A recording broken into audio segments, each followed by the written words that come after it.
이번 주 고린도후서 5장 18절 요절 말씀인데요. 우리 화목이라는 그 주제를 가지고 있는 그 요절입니다. 한번 보시고요. 같이 한번 암송하시고 또 안 되신 분 같이 읽고 잠깐 나누겠습니다. 모든 것이 하나님께로서 났으니 시작. 모든 것이 하나님께로서 났으며 그가 그리스도로 말미암아 우리를 자기와 화목하게 하시고 또 우리에게 화목하게 하는 직분을 주셨으니 고린도후서 5장 18절 말씀. 아멘. 화목이라는 말이 두 번 나오지 않습니까?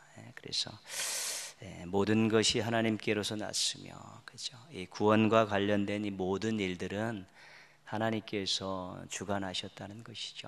우리가 그 고린도후서 5장 18절 암송했는데요. 그 전에 5장 17절 말씀도 구원과 관계된 아주 잘 알려진 말씀이죠. 누구든지 그리스도 안에 있으면 새로운 피조물이라. 예전 것은 지나갔으니 보라 새 것이 되었도다.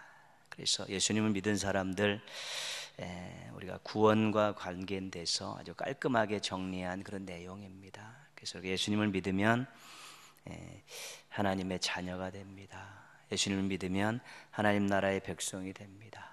예수님을 믿으면 영원한 생명을 얻습니다. 근데 오늘 요절에서는 예수님을 믿으면 하나님과 화목하게 됩니다. 이제 그 설명을 그렇게 하는 거예요. 다양한 설명들을 그렇게 하고 있는 것입니다.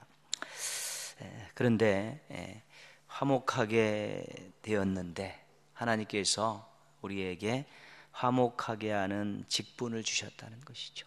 하나님과 화목하게 되었느냐? 그러면 화목하게 하는 이 사명이 너희에게 있다, 이렇게 말씀하신 것이지요. 그러니까 우리가 하나님의 자녀가 되었으면 아버지 하나님의 뜻대로 살아야 되는 것이고요. 하나님 나라 백성이 되었으면 하나님 나라를 이 땅에 가꾸면서 살아야 되는 것이고요. 하나님과 화목해졌으면 우리가 다른 사람을 하나님과 화목하게 하는 일을 하며 살아야 되는 것입니다. 은혜를 받았으면 제일 먼저 해야 되는 일은 뭐냐면 감사입니다. 감사. 그리고 은혜를 받았으면 그 다음 생각해야 될 것은 뭐냐면 그럼 하나님께서 나에게 무엇을 원하실까? 그걸 생각하는 것입니다. 이게 사명입니다. 그래서 하나님 저에게 이런 엄청난 구원의 은혜를 주셨는데 저 같은 인생을 이렇게 새로운 인생으로 만들어 주셔서 감사합니다. 구원받은 제가 어떻게 살기를 원하십니까? 어떤 일을 하기를 원하십니까? 다 마찬가지입니다. 은혜는 감사로 시작해서 사명으로 마무리되는 것입니다. 우리는 구원받은 그 한 가지 사실만 가지고도 넉넉히 살아갈 수 있는 사람들인데 왜 구원해 주셨고 왜 자녀 삼아 주셨고 왜 화목하게 해 주셨느냐? 할 일이 있어서 그렇게 했다는 것입니다. 그냥 예수 믿고 천국 가는 그것이 전부가 아니라 이 땅에 주어진 인생 동안에 구원받은 자로서 은혜 받은 자로서 감사하면서 해야 될 일들이 있다는 것인데 그 중에 하나를 화목하게 하는 일이다, 그렇게 말씀하셨죠. 5장 19절에서는 어떻게 말씀하고 있냐면요, 화목하게 하는 말씀을 우리에게 부탁하셨느니라 그랬고요. 우리 오늘 요절인 5장 18절에는 우리에게 화목하게 하는 직분을 주셨다, 그렇게 말씀하고 있죠. 똑같은 이야기인데요, 화목하게 하는 말씀을 우리에게 부탁하셨다는 것은 자원하는 마음으로 하기를 원하시는 것이고요, 화목하게 하는 직분을 주셨다는 것은 마음이 동하지 않더라도 하나님의 명령이기 때문에 순종하면서까지 하기를 원하신다는 것입니다. 그게 똑같은 일이지만 어떤 일은 우리가 기쁨과 즐거움으로 자원하며 하는 일이 있고요, 어떤 일은 그런 마음이 생기지 않더라도 하나님이 말씀하셨으니까, 하나님이 명령하셨으니까 제가 순종하겠습니다라고 하는 부분도 있다는 것이죠. 이 하나님과 화목하게 하는 일은 복음을 전하는 일입니다. 사람들에게 하나님을 소개하는, 예수 그리스도를 만나게 하는 일인데 어쩔 때는 구원받은 것이 너무 감사해서 즐거운 마음으로 자원하는 마음으로 막 시키지 않아도 막 할 때가 있고요, 어쩔 때는 기회가 주어졌는데 그런 마음이 안 들더라도 하나님께서 원하시는 일이고 명령하신 일이니까 제가 하겠습니다, 그렇게 해서 한다는 것입니다. 때로는 자원하는 즐거운 마음으로, 때로는 순종하는 마음으로 그렇게 감당해야 될 일이 이 하나님과 사람들을 화목하게 하는 복음 전하는 일이라는 것이죠. 그래서 즐거운 마음으로 하실 수 있어, 때로는 순종하는 마음으로 하는 그런 자세들 필요한 것이고요. 꼭 복음 전파가 아니더라도 봉사도 마찬가지고 하나님 감동 주시는 것들에 대해서 자원함으로 하는 것과 명령으로 받고 순종함으로 하는 것, 그 둘 중에 하나를 꼭 할 수 있는 게 좋죠. 왜냐하면 하나님 앞에 은혜 받은 자가, 또 하나님께 복을 누린 자가 하나님이 원하시는 뜻대로 살아가는 것은 당연한 일이기 때문에 그런 것입니다. 우리가 예수 그리스도 때문에 하나님과 화목하게 되었습니다. 행복했다는 것이죠. 그러면 자원하여 복음을 전하면서 화목하는 일에 동참하시기도 하고, 때로는 직분으로 받고 사명으로 받고 명령으로 받고 그렇게 순종하는 모습으로도 거기에 동참하며 살 필요가 있다는 것입니다. 그렇게 될 때 하나님께 구원받은 자로서 화목하게 된 자로서 또 응당, 또 하나님을 기쁘시게 해드리는 삶을 살아가는 멋진 인생이 되어질 수 있게 되는 것입니다. 하나님과 화목하게 하는 일에 참여하셔서 은혜도 갚고 또 순종도 하는 우리 신실한 성도들 되시기를 주님의 이름으로 부탁드리겠습니다. 고린도후서를 이제 마감합니다. 우리가 계속 해왔던 금년도 이야기인데요. 이 고린도후서를 우리가 그 분위기를 잠깐 설명하면요, 처음 고린도 교회를 개척할 때는 고린도 교회는 사도 바울과 아주 긴밀했습니다. 1년 6개월 동안 복음을 전하면서 말씀을 가르치고 훈련을 하고 교회를 성장시켰기 때문에 그때는 아주 서로 관계가 좋았죠. 그런데 사도 바울이 이제 떠나서 시간이 흐른 후 에베소에 왔을 때는 고린도 교회가 사도 바울을 실망시켰습니다. 마음을 아프게 하고 또 등 돌린 사람들도 있었고, 가짜 사도라는 이 거짓 지도자의 말에 속아서 사도 바울과의 관계가 문제가 생긴 것입니다. 그러니까 고린도 교회인들의 입장에서는 그를 더 이상 존경하지 않게 되었고요, 사도 바울의 입장에서는 뒤통수를 맞은 거, 등에 비수를 꽂힘을 당한 그런 참담한 느낌이 있었던 것이죠. 그 문제를 해결하고 나서 쓴 성경이 고린도 후서입니다. 그래서 자신을 위로해 주신 하나님을 찬양하고 감사하고, 고린도 교인들이 오해하고 있었던 것들에 대해서 자기 나름대로 변명하고 또 그것들을 또 설득시키고요, 또 아직까지 잔존 세력들이 남아있기 때문에 엄하게 경고하고요, 또 그런 일들로 인해서 신앙과 삶에 대한 새로운 도전을 주고, 이런 내용들이 고린도후서에 잔뜩 담겨져 있었던 거 우리가 아직까지 다 살폈던 내용입니다. 오늘 11절 말씀 보시면요, 마지막으로 말하노니, 그렇죠? 13절 앞에서도 이제 권면을 마지막 권면을 한 게 했었는데요, 이제 마지막으로 말하노니 그러면서 뭐라고 이야기하냐면 형제들아 이렇게 부르고 있는 것이죠. 형제들아. 이 호칭 속에서 우리가 귀한 교훈들을 발견한 것이죠. 사도 바울은 그들을 전도했고 훈련시킨 지도자입니다.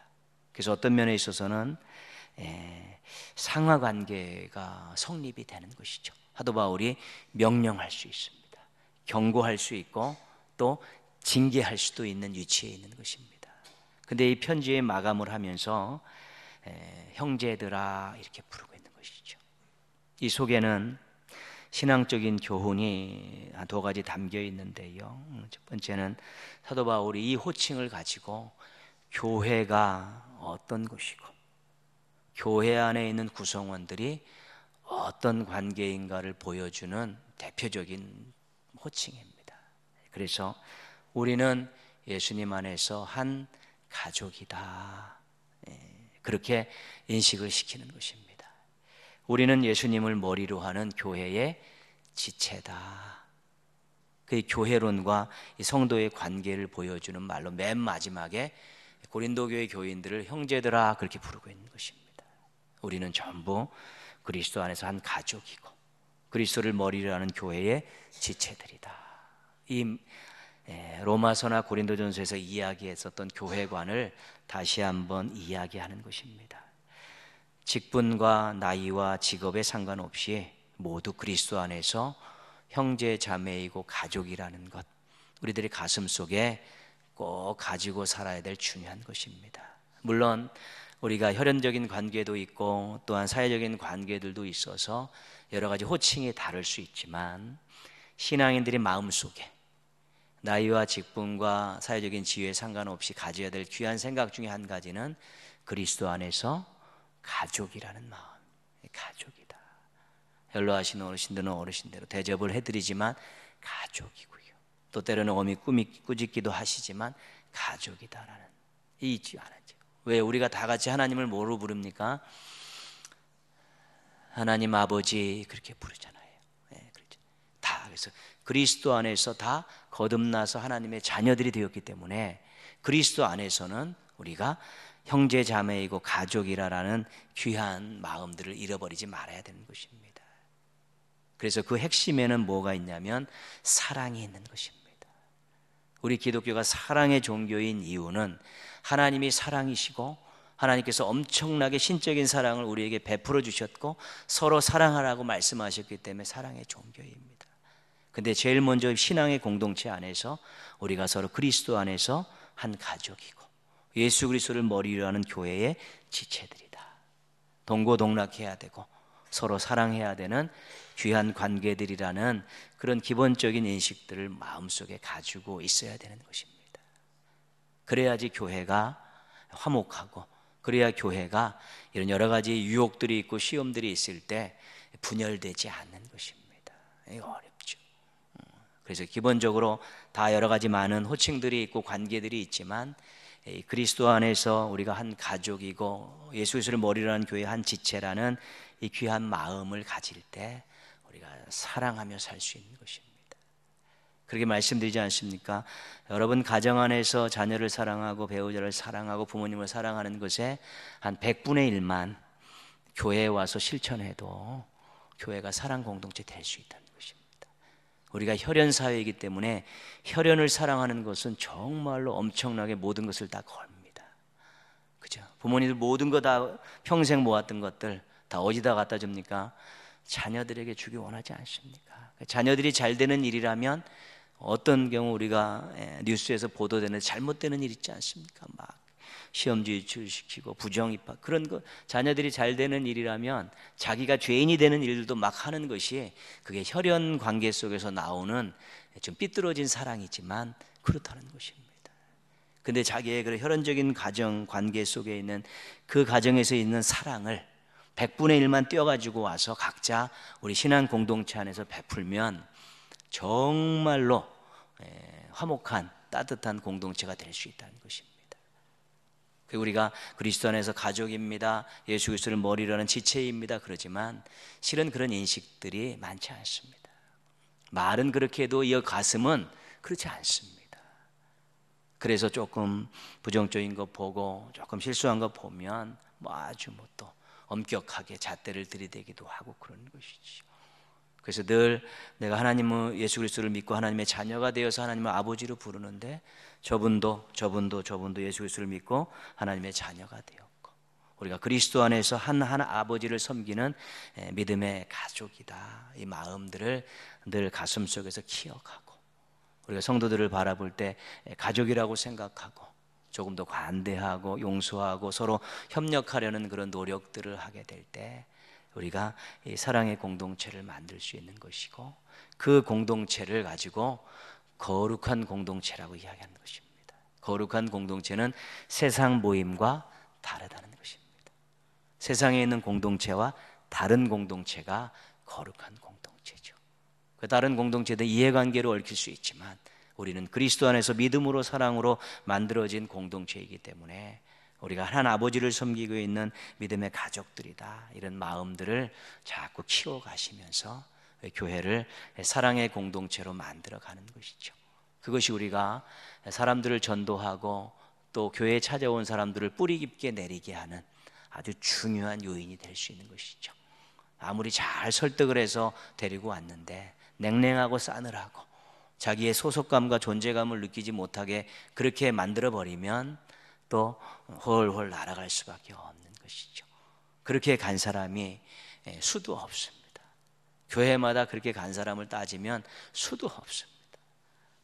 우리 교회만 해도 몇백 명이 더 됩니다. 그것이 그런 것이죠.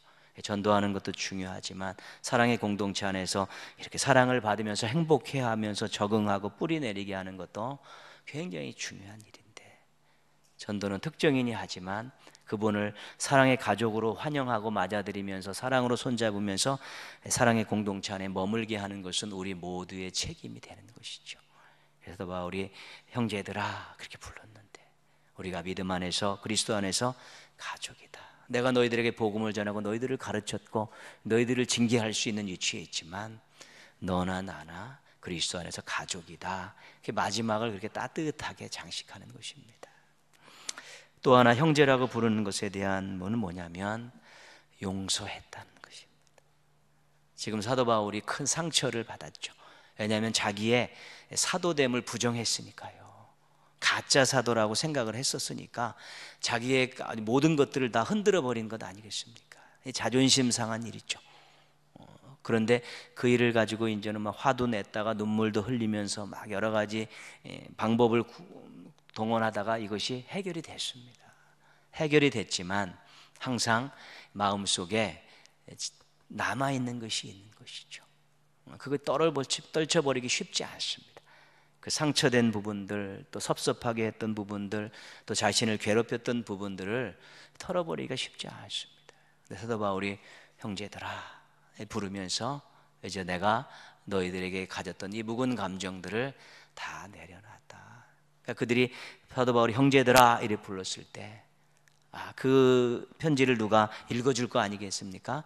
읽어줄 때 형제들아 그것을 들었을 때 이제는 마음에 큰 짐을 내려놓을 수 있었다는 것이죠. 그러니까 자기가 쿨하게 자신의 무거운 짐을 내려놓을 때 그것의 상대방도 무거운 짐을 내려놓게 되는 것이죠. 누군가 무거운 감정을 내려놓을 때 그것과 연루된 사람들도 그것으로 인해서 같이 짐을 내려놓게 되는 것이잖아요. 고린도 이 교회가 앞으로도 계속 성장해야 되고 그들은 머리를 맞대고 계속해서 신앙생활을 해야 되니까 이제 사도 바울이 형제들아 나는 너희에게 묵은 감정을 다 내려놨다. 그러면서 이제는 새로운 또 소망의 말씀을 주고 있는 것이죠. 지도자가 먼저 털어야 합니다. 어른들이 먼저 털어야 하고요.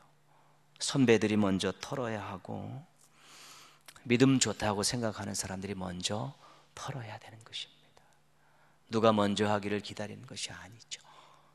그래도 지도자는 지도자를 나름대로 훈련을 받았기 때문에, 어른들은 인생을 오래 사셨기 때문에, 또 선배들은 나름대로 그 사람보다 조금 더 많은 노하우가 있다면 윗사람이 먼저 터는 것이 좋습니다. 그렇게. 왜냐하면 그런 묵은 감정들을 가지고 있으면 신앙에 별로 유익이 되지 않습니다. 성경을 읽을 때마다 걸리지 않습니까? 서로 사랑하라. 재물을 제단에 드리다가 형제와 불의한 일이 있거든 재물을 제단 앞에 두고 먼저 형제와 화해하고 와서 재물을 드리라. 수도 없이 많은 말씀에 걸리게 되는 것입니다. 그럼 그때마다 괴로운 것이죠. 그러나 그런 부분들을 툭 털어버리고 내려놓고 해결을 하면 말씀에도 안 걸리고 기도할 때도 기도줄이 잡히고 그러면서 본인 신앙에 굉장히 힘이 되는 것이지요. 사도 바울이 형제들아 그러면서 내가 모든 거 내려놨다. 그런 따뜻한 마음을 그들에게 전하면서 그들에게도 큰 무거운 짐들을, 우리가 잘못했는데, 우리가 마음 아프게 해드렸는데, 우리가 뒤통수를 때렸는데, 이런 자책감을 가지고 있는 그들에게 형제들아 그러면서 나는 너희들에게 더 이상 그런 것들에 대해서 다 내려놨다. 그러면서 고린도 교회 교인들에게도 자유를 주고 또 무거운 짐을 내려놓을 수 있는 기회를 선물한 것입니다. 사도 바울이 위대한 지도자였기 때문에 그런 것 아니겠습니까? 정말 참기 어려운 것이죠. 복음을 전하고 훈련을 시키고 1년 6개월 동안 헌신하면서 키워놨더니 가짜라고 얘기하면서 사도성을 부인하고 뒤통수를 때리는 이 일들을 쉽지 않습니다. 그런데도 너와 나는 우리 그리스도 안에서 한 가족이고 나는 묵은 감정을 다 내려놔다, 이것을 형제들아 그 한마디를 가지고 고린도 교인들에게 선물을 안겨주고 있는 것입니다. 무엇이 행복한가를 아는 것이고 하나님께서 무엇을 원하신다는 것을 잘 알기 때문에 그런 용기를 낼 수 있었던 것입니다. 그래서 마지막 부탁을 몇 가지 하죠.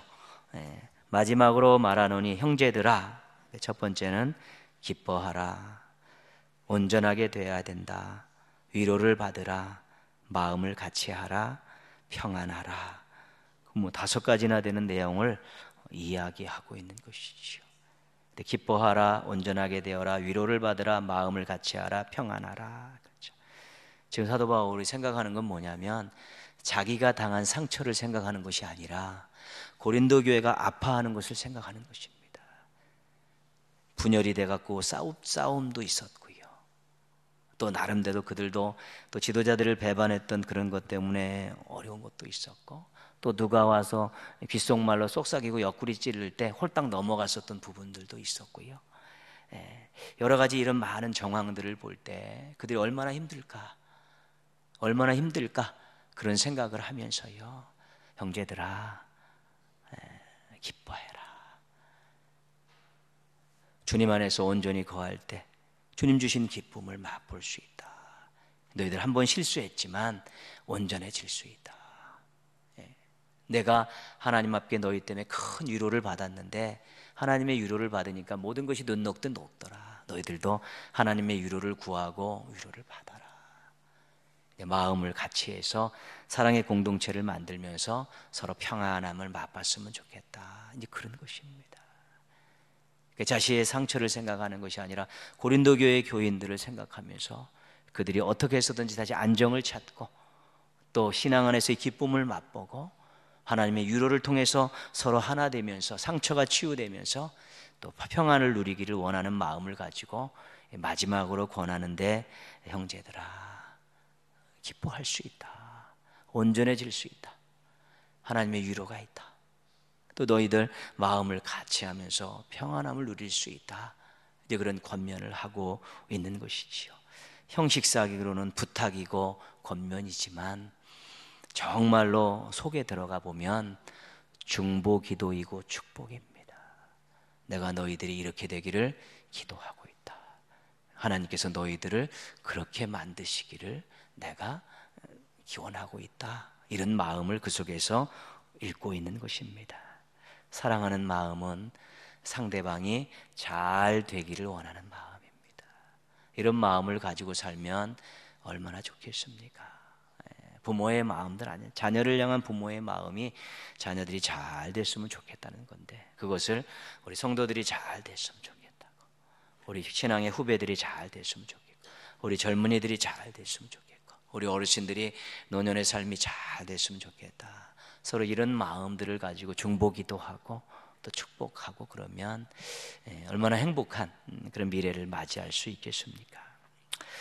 그러면서 그렇게 될 수 있다고 이야기하면서 중요한 소망의 말씀을 빼놓지 않고 있죠. 11절 말씀 중간에 보시면요, 또 같이 읽습니다. 또 한 문장만, 또 사랑과 평강의 하나님이 너희와 함께 계시리라.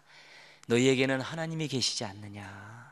지금 막 아파하고 힘들어하고 분열되고 막 괴로워하는 이런 여러 가지 어수선한 부분이 있지만 하나님이 함께 하심을 믿고 기쁨을 찾아라, 위로를 받아라, 실수한 것 만회해라, 서로 하나됨을 통해서 평안함을 맛봐라. 하나님이 함께 하시는데 우리가 그런 거 얼마든지 이룰 수 있지 않느냐. 그런 것을 소망의 말씀으로 주고 있는 것이죠. 그래서 우리가 복 가운데 최고의 복을 임마누엘 복이라 그러지 않습니까? 하나님이 함께 하시죠.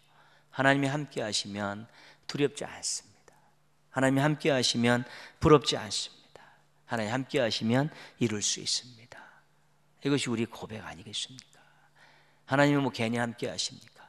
우리 아픔과 형편과 처지와 기도를 알고 계시다는 뜻입니다.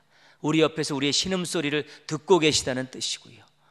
우리가 하나님의 이름을 부르며 구하면 출동 준비, 도와줄 준비를 마치고 계시다는 것이 하나님이 함께 하신다, 그런 뜻입니다.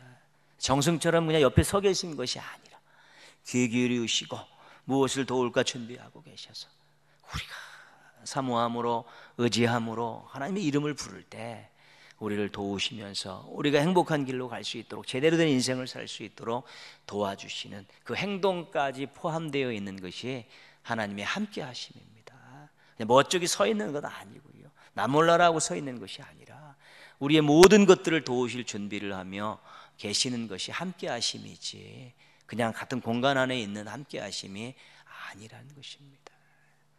예수 그리스도가 이 땅에 오셨을 때, 그죠? 처녀가 잉태하여 아들을 낳을 것이니 그 이름을 임마누엘이라 하라. 이를 번역한 즉 하나님이 우리와 함께 계십니다. 예수 그리스도 이 땅에 오신 함께 하심이라는 것 같아요. 오셔서 뭐 하셨습니까? 우리를 구원하시는 일을 하시지 않습니까? 아름다운 인생을 살 수 있는 일을 하나님께서 하시지 않았습니까? 예수님 때문에 구원받고 예수님을 본받아가면서 우리가 삶이 더 풍성해지고 예수님을 따라가면서 우리의 인생이 아름다워지지 않습니까? 임마누엘이 우리의 인생을 바꿔놓는 임마누엘이지, 그냥 한 공간 안에서 그냥 같이 있는 그것을 함께함이라고 생각하면 안 되는 것입니다. 인간들의 함께함이 아니라 신적인 함께함은 그분이 우리와 함께 하시면서 우리의 모든 것들을 도우시고 우리의 모든 것을 바꾸시고 우리 원하는 것들을 이루어 가시는 그런 행동까지 포함된 것이 함께함이라는 것입니다. 그래서 마지막으로 기뻐할 수 있다. 실수한 건 만회하고 너희들도 성장하고 성숙해질 수 있다. 너희들도 위로받을 수 있고 상처를 치유받을 수 있고 너희들도 한마음 되어서 정말 평안하고 화목한 공동체를 만들 수 있다. 하나님이 함께 계시다. 하나님이 너희와 함께 계시다. 소망을 가지고 치유하고 회복하고 이제 새로운 성장하고 성숙한 그런 교회 공동체를 만들어 가라. 내가 그것을 위해서 너희를 위해서 기도하고 있다. 노심초사 그것 때문에 매일 기도하고 있으니까 그렇게 한번 노력하라. 우리 옛날에 있었던 일들 다 잊자. 이제 하나님을 위해서 아름다운 공동체를 만들고 하나님을 위해서 멋진 인생들 한번 살아보고 맡겨진 사명들 잘 한번 감당해 보자. 그런 압축적인 내용들이 그 11절 말씀 안에 다 들어가 있는 것이지요. 뭐 사랑이 그 11절 말씀을 이렇게 들면 여기서 뭐가 뚝뚝 떨어집니다. 뭐가 떨어지냐면 사랑이 뚝뚝 떨어지는 것이지요. 그런 것들을 우리 읽을 수 있는 것입니다. 마지막 내용들은 간단하죠. 11절 말씀 맨 끝에요. 거룩하게 입맞춤으로 서로 문안하라. 그렇죠? 그때 뭐 그 당시는 이렇게 입맞춤으로 인사하는 것이니까요. 서로라는 게 중요해요. 서로 입맞춤, 인사하고 문안하고 안부 전하고 교제하는 것이죠. 근데 무슨 단어가 붙어 있냐면 무슨 단어가 붙어 있습니까? 거룩하게, 그런 것이에요. 거룩하게 주님의 마음을 가지고 세상의 그런 관계와는 좀 다르게 주님의 마음을 가지고 서로 관심을 갖고 인사하고 돕고 그렇게 살아라. 그런 말씀이죠. 13절 말씀 같이 읽겠습니다. 주 예수 그리스도의 은혜와 하나님의 사랑과 성령의 교통하심이 너희 무리와 함께 있을지어다. 아멘. 어디서 많이 들었던 내용이죠. 축도죠. 축도의 그 근거되는 말씀입니다. 삼위일체 하나님, 예수님, 하나님, 성령님, 이분들의 하시는 그 모든 것들이 너희에게 임하기를 기원한다. 이제 그런 뜻이지요. 예수님의 은혜, 무슨 은혜입니까? 십자가. 하나님의 사랑, 무슨 사랑입니까? 독생자를 아끼지 않고 보내주신 사랑. 성령님의 교통하심인데 성령님은 능력입니다. 능력으로 함께 하심. 이것들이 너희 무리에게 있을지어다. 그러면서 마지막을 그렇게 장식하고 있죠. 우리가 꼭 이 문구가 아니더라도 축복하며 사는 것입니다. 축복하는데 뭐가 문제가 됩니까? 하나님의 말씀으로 충만하기를 원합니다. 기도하는 것 응답되기를 원합니다. 얼마든지 축복할 수 있죠. 우리가 축복하는 인사 굉장히 중요합니다. 축복이 있을 땐 축복이지만 안 보일 땐 중보기도입니다. 그게 중보기도와 축복은 서로 맞물려 돌아가는 것입니다. 하나님 저 사람에게 이 복을 주십시오. 하나님이 이 복을 내려주시기를 원합니다. 그렇게 되는 거니까요. 그래서 우리가 늘 마음속에 누군가 잘 됐으면 좋겠다는 그런 마음 가지고, 사랑의 마음 가지고 볼 때마다 축복하고 또 안 보일 때는 중보기도 하면서 그렇게 아름답고 끈끈한 관계와 또 공동체를 이렇게 만들어가는 것, 이 시대의 교회의 사명입니다. 교회에 가면 행복하고 편하고 좋고 내가 사람 대접받는다. 또 교회에 가면 내 영혼이 맑아지고 내 영혼이 충만히 채워지는 이런 것들을 느끼고, 내가 그동안 보지 못했던 미래에 대한 비전을 보게 되고, 교회 가면 여러 가지 다양한 사람들이 나를 위해서 기도하고 나를 만나면 또 교제하기를 원하는 그런 것들이 있어서 참 좋다.